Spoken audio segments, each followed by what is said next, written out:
Mon nom, prénom, est-ce que tu fais dans la vie? OK. Théo, si tu veux jouer au soccer, par exemple, joue un peu plus loin, mais ça fait trop de boum, ça. Je m'appelle Bruno Bouliane, j'habite Montréal et je suis cinéaste, documentariste. Mais tu venais jouer au baby-foot à la place? OK. Allez, viens jouer au baby-foot, là. T'es prêt? T'es quelle couleur, t'as dit? Rouge. La première tâche d'un réalisateur documentaire, c'est d'abord trouver une histoire à raconter, un sujet. Une fois que j'ai comme mis le doigt sur quelque chose qui me semble intéressant, je vais d'abord aller explorer un peu plus à fond. Souvent, c'est des flashs. Bon, ça peut être une rencontre, je rencontre quelqu'un, puis ça clique, puis cette personne-là me semble intéressante, puis elle a de quoi à dire, puis oui, il y a un sujet là, je le sens. Et un univers qui m'apparaît cinématographiquement intéressant, où il y a des contrastes. Ah, un autre but, Colin, bravo. Un ami que j'ai retrouvé, un ami du secondaire, Marc Séguin, un peintre. Je vis bien, je suis chanceux parce que j'arrive à faire ce que je veux sans aucun compromis. Il vit en campagne, sa famille, 4 enfants, un potager, sirop d'érable, il fait tout. Un gars brillant, un gars intéressant, puis un gars plein de contrastes. C'est une histoire que j'avais envie de partager. Mais là, il va être installé où exactement? Ça va se retrouver dans le milieu le plus urbain qui n'existe pas. Ça va se retrouver au Lincoln Center à New York. Pourquoi tu riais quand tu l'as accroché tout à l'heure? Je ris, je pense, parce que j'ai une idée. J'ai eu une idée, puis je l'ai faite. Ça me rend heureux.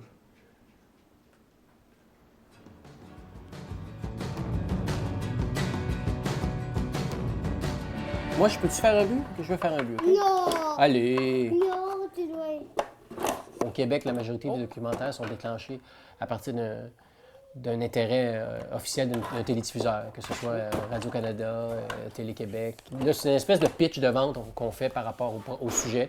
En quelques pages, on va résumer le sujet. C'est quoi l'histoire que je souhaite raconter? Est-ce que ça vous intéresse? Est-ce que vous pensez que ça rentre dans votre grille de programmation? Et ça, là, s'ils disent oui, on déclenche donc officiellement le développement du projet. Et le but! Bon, enfin, j'en ai fait un. Ah ben là, ça compte pas. Non, ça compte pas. Pour mon nouveau projet documentaire qui s'appelle L'Homme de l'île, ça va se tourner à l'île aux grues, j'ai commencé à tourner. J'ai décidé de me produire moi-même. Mais ça, ce film-là, je voulais en faire un long métrage. Je pense qu'il y a un potentiel de faire un long métrage. Et comme les télédiffuseurs imposent un format, souvent d'une heure télé, il y a des télédiffuseurs qui n'auraient pas embarqué dans le film que je veux faire, qui est plus artistique, qui je veux faire des longs plans, je veux travailler sur le rythme. Donc, je savais qu'en me produisant moi-même, j'aurais plus de liberté. Le résultat de ça aussi, c'est que j'ai accès à des budgets un peu moindres. Quand même moindres. Si j'avais un télédiffuseur dans le portrait, j'aurais probablement plus d'argent pour faire le film. Tu te tiens bien, parfait. Super. Théo, la grande question, si c'est possible de faire du documentaire uniquement au Québec et d'en vivre. Est-ce que ça a déjà été possible? Peut-être à l'époque où il y avait des cinéastes permanents à l'ONF. Bien, écoute, je te dirais que, comme à peu près tous les travails de pigiste, j'imagine, il faut avoir plusieurs contrats en même temps, plusieurs types de contrats en même temps. L'idée, c'est d'amalgamer différentes pratiques, dans le sens que moi, j'ai la chance aussi de pouvoir faire de la scénarisation en documentaire. Fait que je scénarise mes propres projets.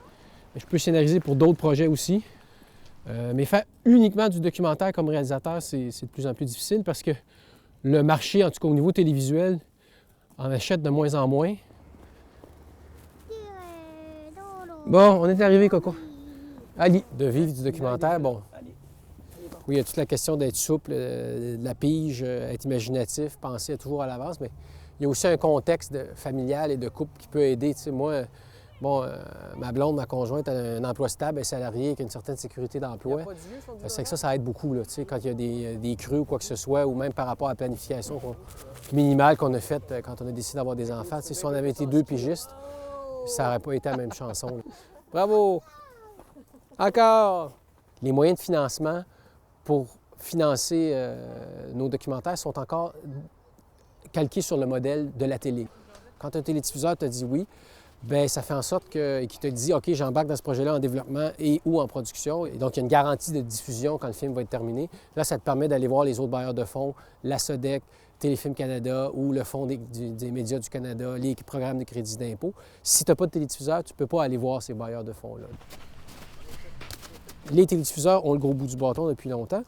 Et les télédiffuseurs qui diffusent du documentaire dit indépendant, il y en a de moins en moins. Radio-Canada, et c'est pas de la mauvaise volonté, c'est d'abord des coupures budgétaires du gouvernement Harper et de d'autres. En 5-6 ans, on est passé de, je pense que c'était autour de 24-25 documentaires. Présentement, c'est autour de 10 ou 11 films par année, ce qui est à peu près rien. Ça se réduit beaucoup. Il y a Canal D qui est un joueur intéressant, qui en fait encore beaucoup.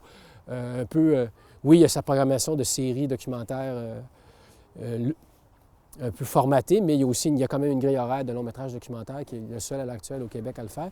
En général, la plupart des télédiffuseurs en font moins qu'avant, en achètent moins qu'avant. Donc ça réduit les possibilités de financement au niveau du modèle traditionnel.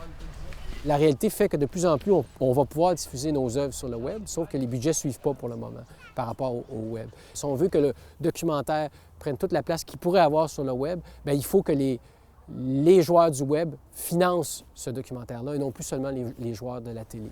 Oh, oh, oh! C'est beau!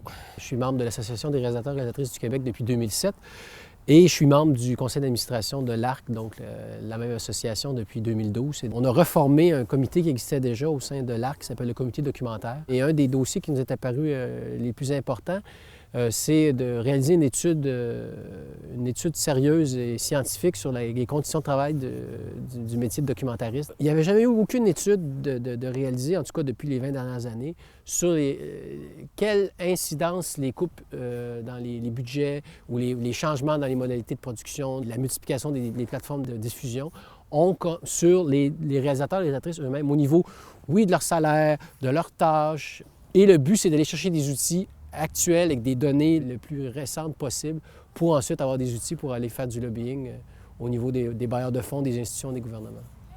On se pose la question des fois, est-ce que faire du documentaire, est-ce que ça va devenir un hobby au Québec? Est-ce qu'il va forcément être professeur, mettons, ou avoir un autre travail qui te laisse un peu de temps pour faire ton film, puis au lieu d'avoir un an et demi pour faire ton film, tu vas le faire sur 2-3 ans, mais tu ne gagneras pas ta vie en faisant le film.